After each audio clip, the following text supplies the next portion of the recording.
Hey everyone, it's Amanda. Welcome back to my channel. Today's video is for all of you students out there who are going back to school very soon.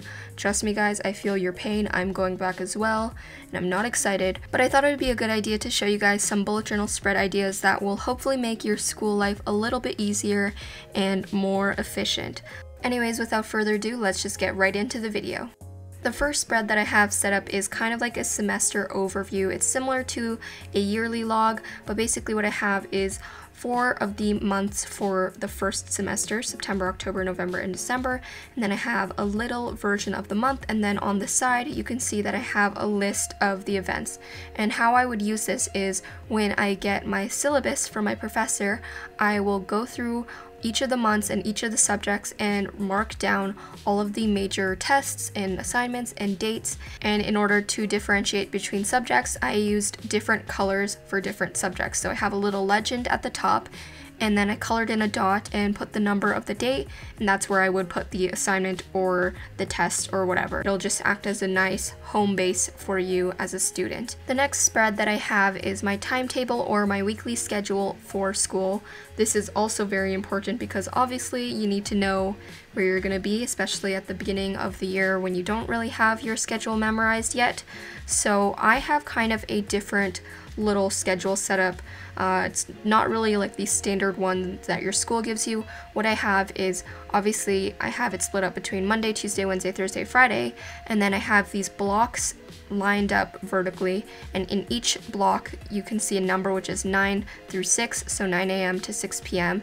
and then I have colored in the blocks where my classes will be, and again I am using the same color coding system so it matches up between all of my bullet journal. By the way, this isn't my actual schedule. I thought it would be a smart idea to not showcase to the internet what my daily schedule would be like, so this is kind of just a mock-up fake schedule. On the page beside this, I have a little quote page that says, "Don't stress, do your best, and forget the rest," which I thought was kind of a cute quote for school, just to remind myself to not stress out too much. My next spread is probably the one that I'm the most excited to put to use in my personal life because I think it's going to be very helpful, and it is a budget tracker. I know that all of my fellow college and university students out there can relate.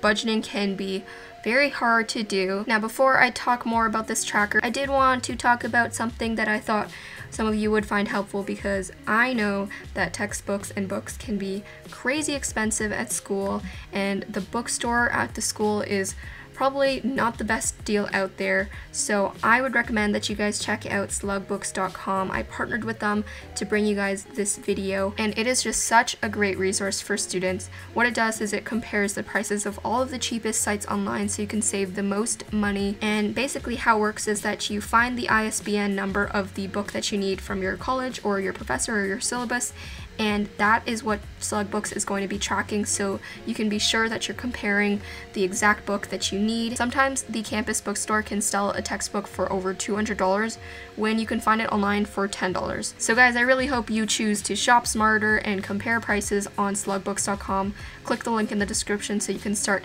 saving money on your textbooks before your semester starts this year. But anyways, back to my budget tracker. I did want to explain in detail how I plan on utilizing this page. So as you can see here, I have a section at the top which basically is my ideal spending limit. This would be my max budget, the amount that I would ideally like to stay within. And this comprises of different categories that I've created for myself. Of course, you guys can create your own categories, but some of the ones that I have are groceries, books, entertainment, rent, other, and you can just kind of make them depending on your lifestyle.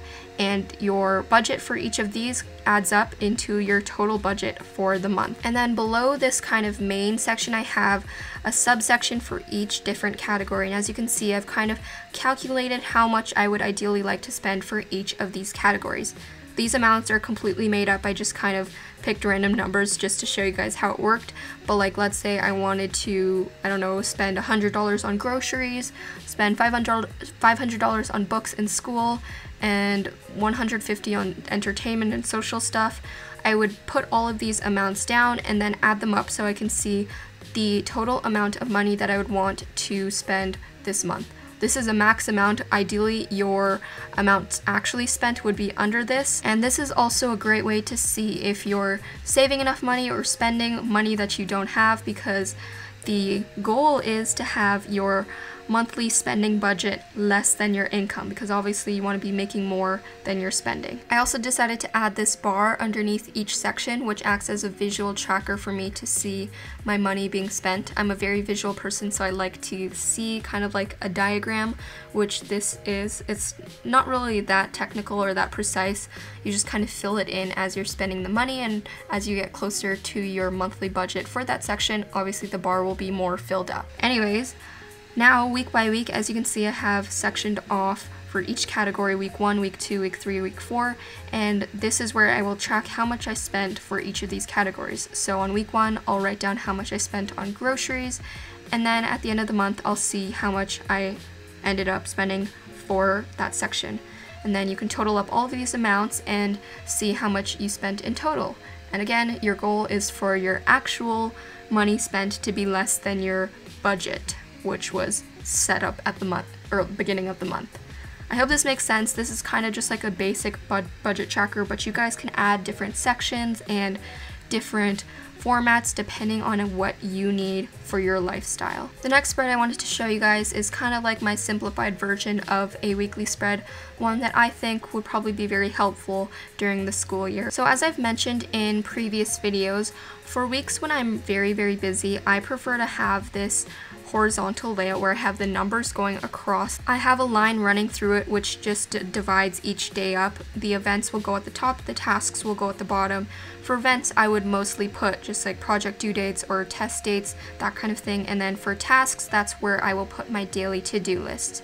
And then at the bottom, I have 3 different sections. So goals would kind of be the thing that I set up at the very, very beginning of the week. Even before I write any of my daily to-do lists, I will set up what I want to accomplish for this week.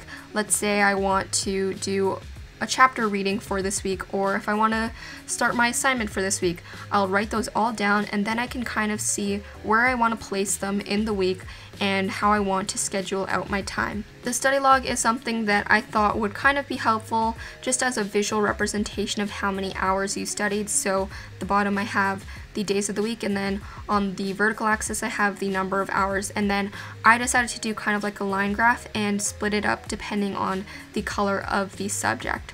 And throughout my whole bullet journal, I will be using the same colors to represent the same subjects, and that'll just help keep things consistent. And then on the next week box, that's just stuff that I decide to schedule in for next week, so that when I'm setting up my next week's spread, I can refer back to that and see what I have to schedule in. Turning over to the next page, I have my test planner, which is going to be how I keep track of the content that I need to know for upcoming tests, and I'll create each of these sections for each upcoming test as they come along. And as you can see, I've written the subject, I've written the date of the test, and then I have 3 sections to the chart: the chapter and the content, the notes, and then review. And basically what I will do is put all of the stuff that I am planning on reviewing or taking notes on vertically underneath the content section, and I have checkboxes next to each of these sections so that when I do actually write notes on this article or this chapter, I can check it off, and then when I review it and I feel like I am good to go for that section, I can check that off. And then as you can see, I'm writing notes in the margin, and I'm writing the dates that I want to study each of these sections, which can be a nice visual way to split up your time between all of the chapters and readings and articles that you have to study. Page next to it, I have another quote page. You guys know I love my quote pages. This one just says there are no shortcuts to success. And then the final spread that I have is my grades tracker for the first semester. So this is very, very simple. I have different sections for each subject, and then I have a chart with sections for the assignment, the weight of the grade, and then the actual grade. Sometimes I find it hard to keep track of your grades, especially when everything is online, and I kind of like to have everything in one place, so I feel like a grades tracker would be a very, very good idea. Anyways guys, those are all of my bullet journal spread ideas for students. I hope you found this helpful. I'm gonna leave a bunch of links in the description box below to some other bullet journal videos that are focused on school. I'll also leave the link to my personal bullet journal playlist, so if you want to see all of my other videos on bullet journaling, you can check that out in the description box below. But anyways, good luck to any of you guys who are going back to school. I hope you have an awesome year, and I'll talk to you in my next one. Bye guys!